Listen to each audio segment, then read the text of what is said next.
மக்கள் சேவைக்காக கிடைத்த விருது டாக்டர் ஜி நாச்சியார் பெருமிதம்.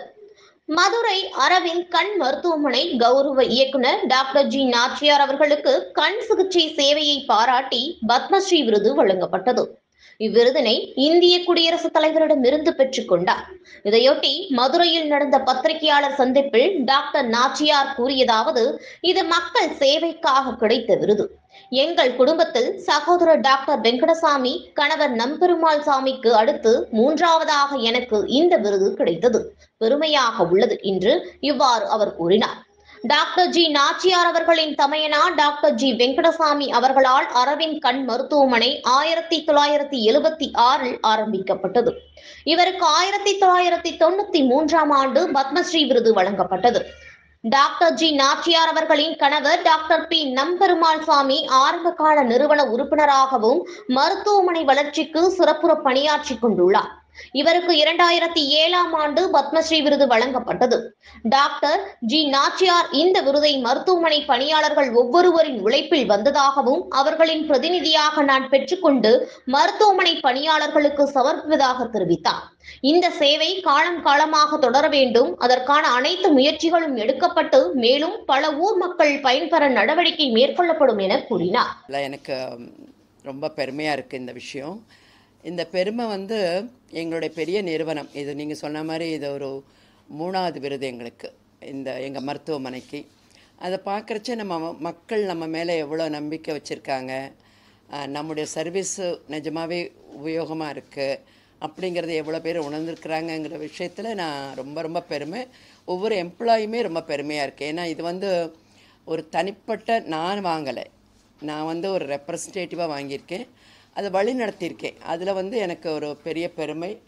நம்ம ஒரு நேர்மையான ஒரு வழியில் தான் போகிறோம், மக்களுக்கு நம்ம நல்ல விஷயங்கள் பண்ணுறோம், ஒவ்வொருத்தருக்கும் பார்வை கொடுக்குறோம் அப்படிங்கிறதுல ஒரு பெரிய பெருமை. அதே சமயம் எங்களுடைய மருத்துவமனைக்கு இது ஒரு பெரிய கௌரவமாக நான் நினைக்கிறேன். இப்போது நீங்கள் எப்படி ஆரம்பிச்சிங்க, இப்போ என்னோடய கான்ட்ரிபியூஷன் என்ன அப்படின்னு சொல்கிறதுக்கு நான் சில விஷயங்கள் சொல்லலாம்.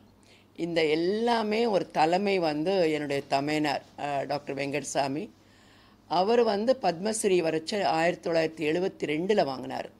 அப்போ அரசாங்க மருத்துவமனை நம்ம ஆரம்பிக்கலை, இந்த அரவிந்த் மருத்துவமனை நம்ம ஆரம்பிக்கலை. இது ஆரம்பித்தது 76. அப்போ அவர் அரசாங்கத்தில் வேலை பார்க்குறச்ச நிறைய முகாம்கள் நடத்தி ஒரு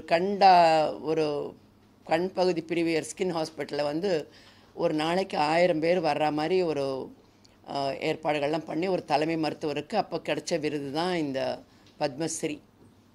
இப்போது நாங்கள் 76 ஒரு சின்ன ஒரு 11 பெட்டோடு ஆரம்பித்து இப்போ இன்றைக்கி 48 வருஷம் கழித்து ஒரு 135 இடத்துல மருத்துவமனைகள் இருக்குது. அப்படின்னா ஏதோ ஒவ்வொரு ஊழியரும் ஒரு நல்ல விஷயத்துக்காக பாடுபட்டுருக்காங்க. இந்த இதில் எங்கள் தலைமை பெரியவர் நடத்தின விதம், இப்போ நாங்கள் 6000 பேர் இன்றைக்கி இருக்கிறோம்.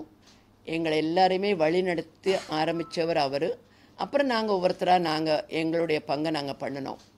இப்போ எங்களுடைய மெயின் குறிக்கோள் என்னென்னா, நான் ஒரு சின்ன கிராமத்தில் பிறந்து வளர்ந்துருக்குறோம். எங்கள் பெற்றோர்கள் அவ்வளோ படிக்கலை. நானும் என்னுடைய தமையனார் தான் டாக்டர் வெங்கட்சாமி. எங்கள் ஊர் எட்டயபுரம், தூத்துக்குடி ஜில்லா வடமலாபுரம்னு ஒரு சின்ன ஊர்னால் ரொம்ப சின்ன ஊர். அங்கே விவசாயம்தான். முதல்ல படித்தவர் டாக்டர் வெங்கட்சாமி, என்னுடைய தமையனார். ஆனால் எங்கள் அப்பா ரொம்ப சின்ன வயசில் இறந்துட்டார். எங்கள் அம்மாவோட ஒரு லீடர்ஷிப்னால தான் அப்போவே 60 வருஷத்துக்கு முன்னாடியே எங்களை அமெரிக்காவுக்கு அனுப்பிச்சி ஹார்வர்ட் பல்கலைக்கழகம் இப்போ இருக்கிற அளவுக்கு அப்போ ரொம்ப கிடைக்கிறதெல்லாம் ரொம்ப கஷ்டம். 72 எங்கள் அம்மா பேர் லக்ஷ்மி. எங்களை அனுப்பிச்சி படிக்க வச்சு திருப்பி எங்களை ஊருக்கே வர சொல்லி 76 பெரியவர் ரிட்டர்ன் ஆனதுக்கப்புறம் அவருக்கு 60 வயசு. நாங்கள் ஒரு 7 பேர் சேர்ந்து ஆரம்பித்தோம். இப்போ நான், என்னுடைய கணவர், என்னுடைய தமையனார், என்னுடைய நாத்தனார், அவங்க ஹஸ்பண்டு, இன்னொரு நெருங்கிய உறவினர் துளசிராஜ். அதாவது ஒரு 5 டாக்டர்ஸு, ஒரு என்ஜினியர், ஒரு மேனேஜ்மெண்ட் பர்சன். இப்போ இன்றைக்கி இவ்வளவு நல்லா மருத்துவமனை நடக்குது அப்படிங்கிற காரணம் வந்து எங்களுடைய மேனேஜ்மெண்ட் சிஸ்டம் வந்து ரொம்ப ரொம்ப எஃபிஷியண்ட்டாக இருக்கும். எப்படின்னா இப்போது 45% நாங்கள் ஃப்ரீ ஒர்க் பண்ணுறோம், பண்ணியும் நாங்கள் சம்பாதிக்கிறோம். அந்த சம்பாதிக்கிறது நீங்கள் எல்லோரும் கேட்பீங்க, எப்படி சம்பாதிக்கிறீங்க, இவ்வளோ ஃப்ரீ ஒர்க் பண்ணுறீங்க, இவ்வளோ கேம்ப் நடத்துகிறீங்கன்னா ரெண்டே விஷயந்தான். ஒன்று வந்து வால்யூம். ஒரு நாளைக்கு நாங்கள் 15,000 நோயாளிகள் பார்க்குறோம், எல்லா மருத்துவமனைகளையும் சேர்த்து. இப்போ மதுரையில் மட்டும் நீங்கள் பார்த்தீங்கன்னா ஒரு நாளைக்கு 2,000 பேரை பார்க்குறோம். இந்த 2,000 பேரும் கண் கொடுத்து பார்க்குறச்சு அது பெரிய மார்க்கெட்டிங்காக இருக்கும். நாங்கள் எவ்வளோ தான் விளம்பரம் பண்ணால் கூட எங்களுக்கு அந்த அளவுக்கு அவசியம் இல்லை, இவங்க எங்களுடைய ரெப்ரசன்டேட்டிவ் மாதிரி இருக்கும். ரெண்டாவது எங்களுடைய மேனேஜ்மெண்ட் எஃபிஷியன்சின்னு சொல்லலாம்.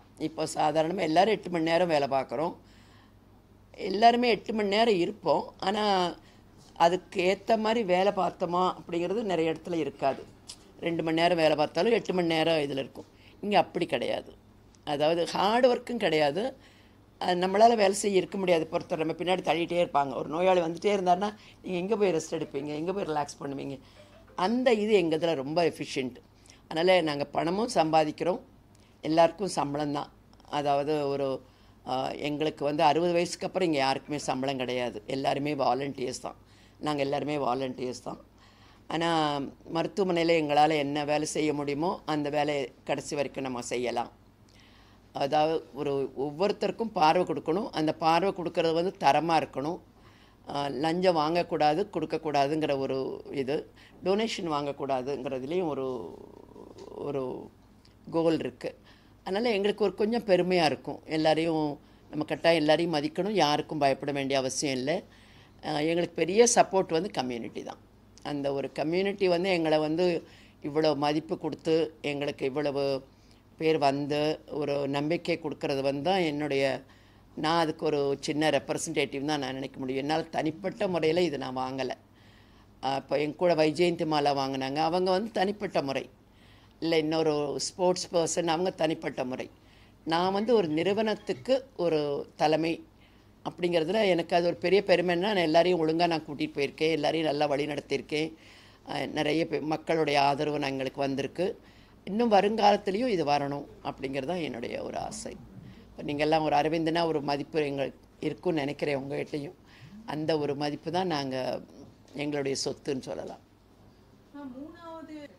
என்னம்மா லேட்டஸ்ட் டெக்னாலஜி ரொம்ப இடத்துல இருக்குது. ஒன்று ரிசர்ச்சு, எங்களுடைய ஆராய்ச்சி மையம் வந்து நிறைய கண்டுபிடிச்சிருக்காங்க. நிறைய நாங்கள் படிக்கிறச்ச வந்து இந்த வியாதி இதனால் வந்திருக்குன்னு நாங்கள் நினச்சி படிச்சிருக்கோம். ஆனால் அது இல்லை, இப்போ இதனால் வந்திருக்கு அப்படிங்கிறது. அதே மாதிரி கொரோனா டைமில் கொரோனா கண்ணு நிறைய எந்தெந்த விதத்தில் பாதிச்சிருக்குங்கிறதுக்கு எங்கிட்ட பெரிய ஒரு லிஸ்ட்டே இருக்குது. அது ஐடி மூலமாக தான் எங்களுக்கு கிடச்சிது. அப்போது அதில் வந்து ஒவ்வொரு இடத்துல இப்போ நீங்கள் கொரோனா இங்கே வந்ததுன்னா அப்போலோவில் நிறைய ஸ்ட்ரோக் பேஷண்ட்ஸ் இருந்தாங்க, கார்டியாலஜி டிபார்ட்மெண்ட் நிறைய ஹார்ட் இருந்தது, ஒருத்தருக்கு ஒருத்தர் கனெக்ட் பண்ணலை. அப்புறம் நாங்கள் என்ன பண்ணோன்னா, இந்த கொரோனா வந்தவங்களுக்கும் அந்த அப்போலோவில் இருந்த ஸ்ட்ரோக் பேஷண்ட்டும் ஒன்று அப்படின்னு கண்டுபிடிச்சி தான் இதனால் ஸ்ட்ரோக் வந்தது, கார்டியாக் அட்டாக் வந்தது, நிறைய பேர் கண்ணு தெரியாமல் போச்சு, நிறைய பேருக்கு மூளையில் ரத்த கசிவு இருந்தது, நிறைய யங்கர் ஜெனரேஷன்ஸ் வந்து கை கால் வராமல் பெராலிசிஸில் இருந்தாங்க. இது எல்லாத்தையும் கனெக்ட் பண்ணோம். அப்புறம் பப்ளிகேஷன்ஸ் சொல்லுவோம் இல்லையா, ஆராய்ச்சி கட்டுரைகள், அரவிந்த் தான் இந்தியாவிலேயே நம்பர் 1 இருக்கும் எல்லா இதுலேயும். அதே மாதிரி இப்போ லைக்கோ மூலமாக நாங்கள் நிறைய மருத்துவமனைகளுக்கு கன்சல்டேஷன் மாதிரி, துளசிராஜ்னு ஒரு மேனேஜ்மெண்ட் பர்சன், ரொம்ப எஃபிஷியன்ட் பர்சன், அவர் மூலமாக அது நடத்துது. அப்புறம் இப்போது ஐடி வந்திருக்கு. இப்போ ஐடியில் நாங்கள் வந்து ரொம்ப மேலே இருக்கோம். இப்போ மருத்துவத்துறையில் ஐடி என்னென்னலாம் பண்ணலாம் நீங்கள் கேள்விப்பட்டிருப்பீங்க, ஆர்டிஃபிஷியல் இன்டெலிஜென்ஸ். அது நாங்கள் ரொம்ப பெரிய அளவில் பண்ணுறோம். எப்படின்னா ஒரு 1000 டயபெட்டிக் பேஷண்ட்ஸோட ஒரு சின்ன ஃபோட்டோ எடுத்த உடனே இன்னொரு 10 வருஷத்தில் உங்களுக்கு கண்ணில் என்ன பாதிப்பு வரும், இன்னொரு 15 வருஷத்தில் உங்கள் ஹார்ட் என்ன பாதிப்பு வரும் அப்படிங்கிற இது எங்களால் கண்டுபிடிக்க முடியும். அந்த ஃபண்டஸ் பிக்சர் எடுத்துகிட்டு, அது டெக்னீஷியன் தான் பண்ணலாம், டாக்டர் தேவையில்லை. இப்போ இந்த ஆர்டிஃபிஷியல் இன்டெலிஜென்ஸ் கிளாக்கோமாங்கிற ஒரு பிரிவுக்கு நம்ம கண்டுபிடிக்கிறோம். ஒரு 5 வயசு குழந்தை உங்கள் பேரங்க வந்திருக்கு, உங்களுக்கு கிளாக்கோமா இருக்குது, நீங்கள் கேட்குறீங்க என் பேரனுக்கு வருமா ஈஸியாக கண்டுபிடிச்சிடலாம், வரும் இல்லை வராது, இல்லை பார்டரில் இருக்குது. ஐடி ரொம்ப ஒரு பதிவுத்துறையில் இருக்குது. எல்லா ஃபீல்டுமே எங்கள் இதில் வந்து ஒரு மேக்ஸிமம் பெரிய ஹை டெக்னாலஜிலையும் இருக்கும், அதே இது பேசிக்லேயும் இருக்கும். எது? ஆமாம் ஆமாம் ஆமாம் ஆமாம் ஒரு 5 வருஷமாக இருக்குது. அதில் எங்கள் டாக்டர் கிம்னு ஒரு டாக்டர் இங்கே இருக்கார். அவர் வந்து கூகுளில் வந்து அவர் ஒரு பெரிய ஒரு ஸ்பாட்டர் எங்களுக்கு.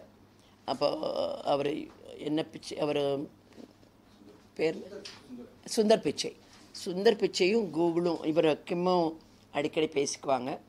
எந்த உலகத்தில் எல்லா மருத்துவமனைகளை விட நம்முடைய மருத்துவமனைகளில் கேஸ்கள் அதிகம். எந்த வியாதி எடுத்தாலும் 10,000, 50,000, 40,000.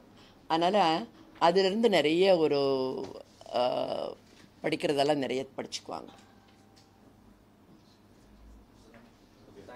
வந்து சொல்லி ஆகணும், விமன் எம்பவர்மெண்ட்டு. இப்போ நான் வந்து கிராமத்துலேருந்து வந்ததுனால, இப்போ எங்கள் ஊரில் வந்து +2 சுமாரான மார்க் வாங்கின பிள்ளைங்களை தீப்பெட்டி ஆஃபீஸ் கூட்டிகிட்டு போவாங்க, இல்லைன்னா பட்டாசு. இப்போ அந்த ஏஜில் வந்து எனக்கு கொஞ்சம் எப்போவுமே பயமாக இருக்கும், நம்ம அவங்கள ஒரு வேல்யூலேருந்து விட்டுறோமோ, ப்ளஸ் அந்த ஸ்மோக்கு, அந்த கெமிக்கல்ஸு.